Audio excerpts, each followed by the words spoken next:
Hello folks, I'm Ed Overstreet and welcome to the Night Sky Imaging YouTube channel.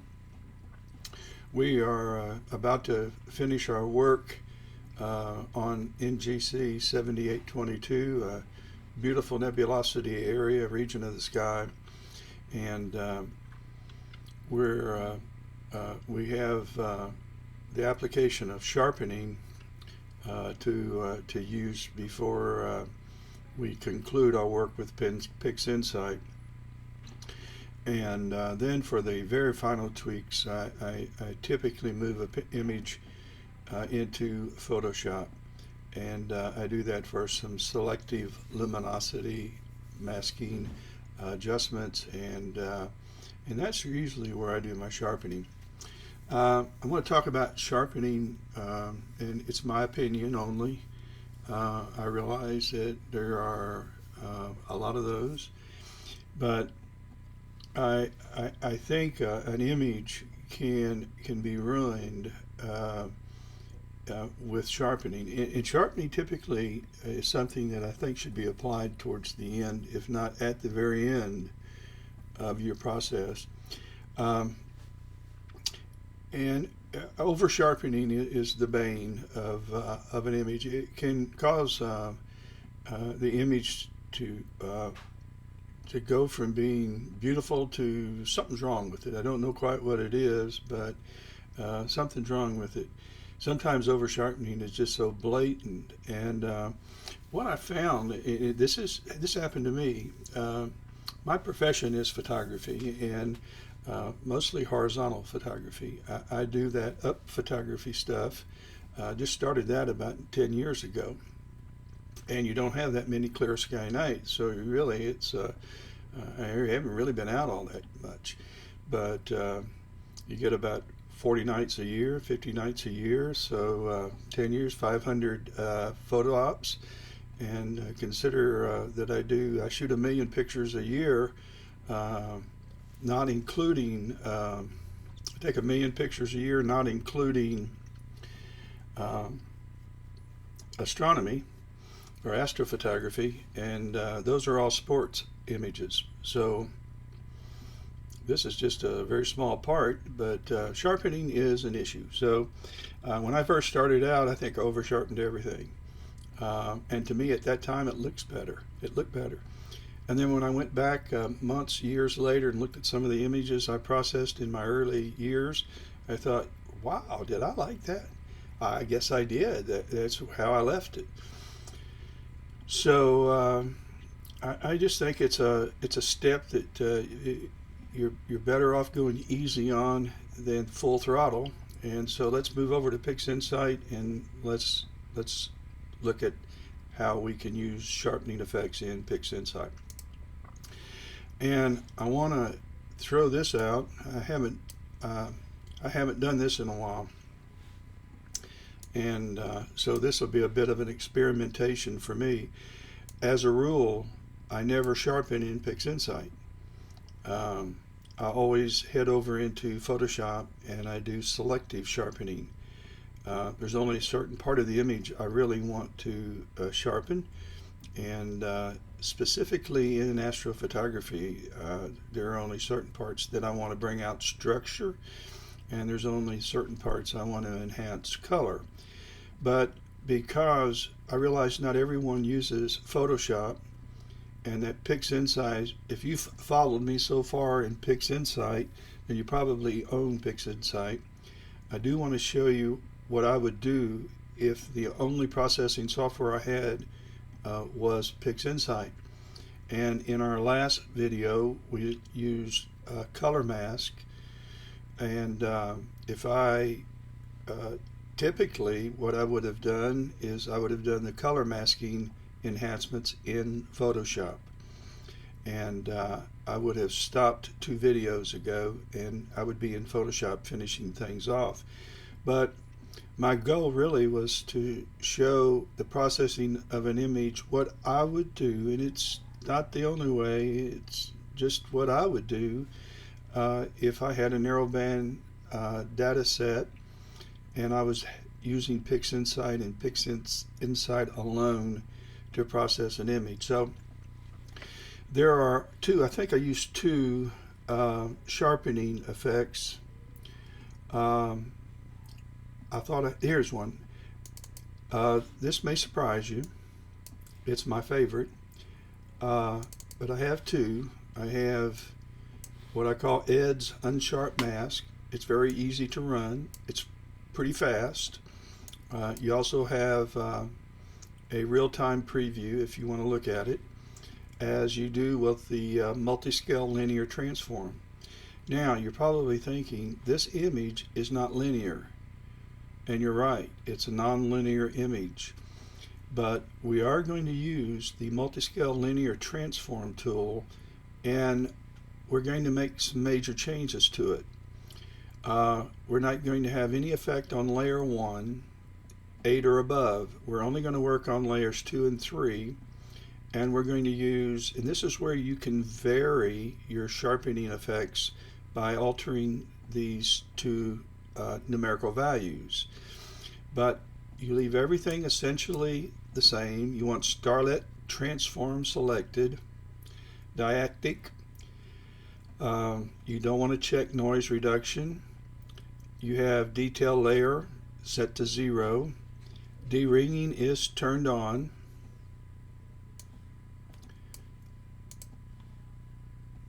And your de-ringing values, the dark is 1 and the bright is 0. You don't have an output de-ringing map. You don't need that.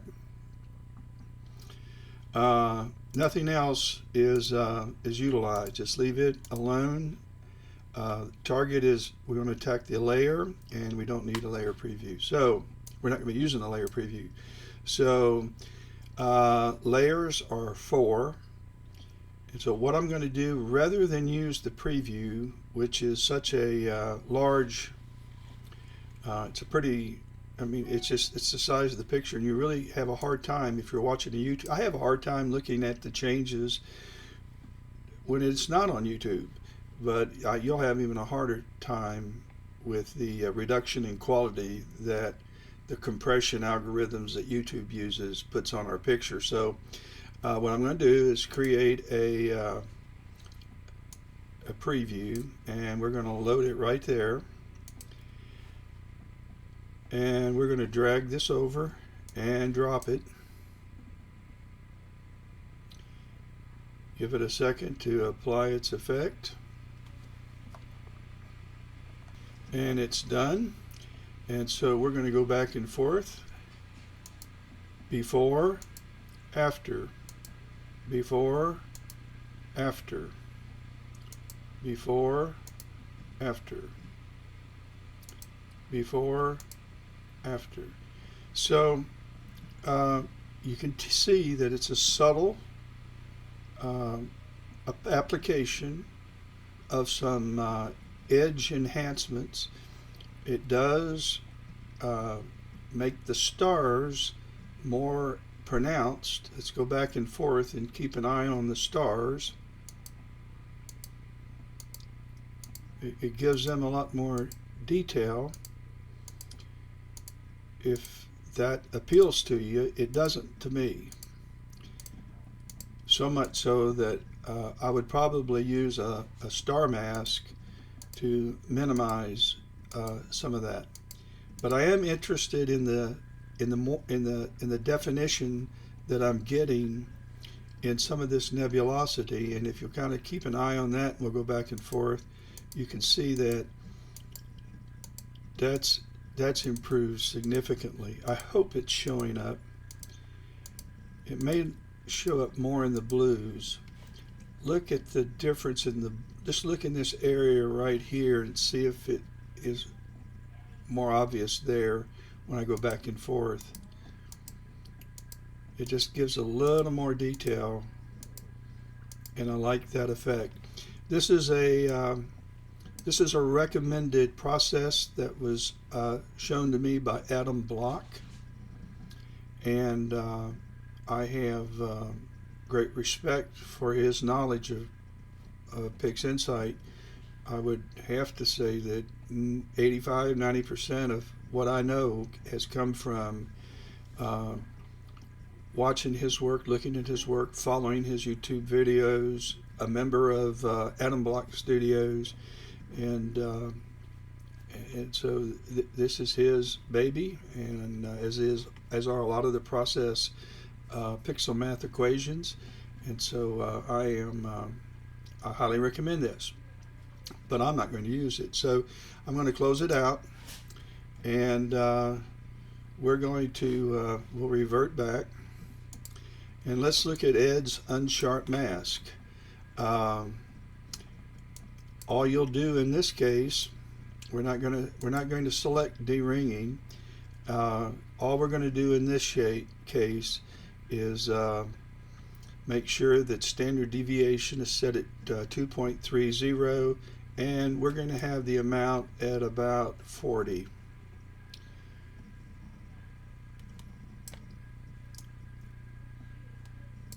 To start out. Okie dokie, and let's apply it. And it's done. Let's go back and forth. Now, this I can dig. I'm getting some of the changes that I'm looking for without the stars going nuclear on me. I'm going to apply a little more. Let's try 50. Even better. I hope this is something you can see the changes in it. You may just have to do it yourself to see that. Let's just zoom up a little bit. That'll help.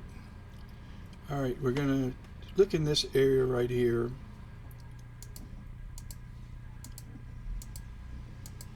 And I hope you can see that. Let's go up even more to say 75. This is going to be too much, but I may have caused some ringing around my stars, but you'll be able to see how it's affecting the sharpening.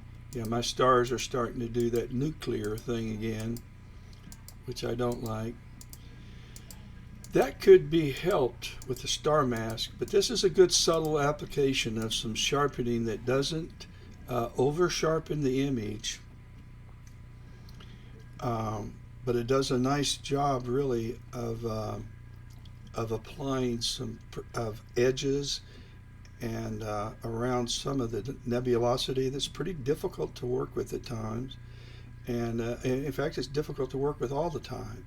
So what to sharpen, what not to sharpen, what creates noise, and what you want to do to avoid the creation of noise using sharpening. So what I'm going to do is I'm not going to use that either, and I'm going to get rid of this. But those are the two noise reduction tools. You can find Unsharp Mask by going to Process, All Processes, and go down here to the very last one, Unsharp Mask.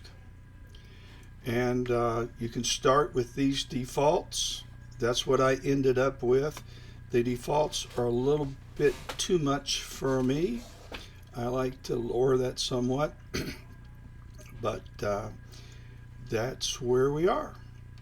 So what we're going to do now is bring this one into an end. I didn't apply any sharpening, so I'm not going to make a sharpening clone, and so what we're going to do is just go ahead and put this back where it belongs.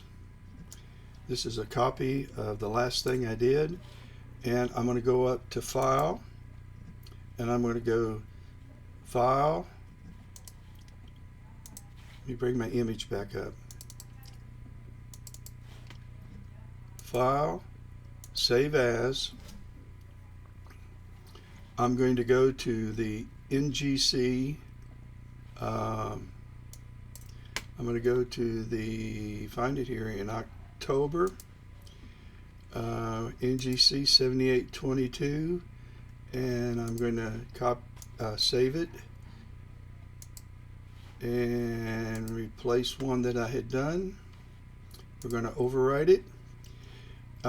We're going to save as a 16-bit unassigned integer. Don't pay any attention to the warning, it's too big. It works. So I have saved a copy that I will be bringing into Photoshop. Now I'm going to save the project and we'll be done with it. So I'm going into File. I'm going to go down to Save the Project, and it will save as I have saved it after every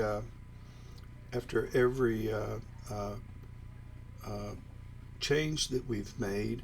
I'm going to save this project. It'll save all my process icons, everything to date. I'll revisit it maybe one day in the future when and if there's a reason to do so. It may be that I've added more 7822 data, and I want to combine it with the data that I have. It might be that there's a new process in PixInsight, and it happens to be a linear process. So I may go back up to when this image was linear, say around the auto color time, and start working from there with a whole new set of processes ahead of me.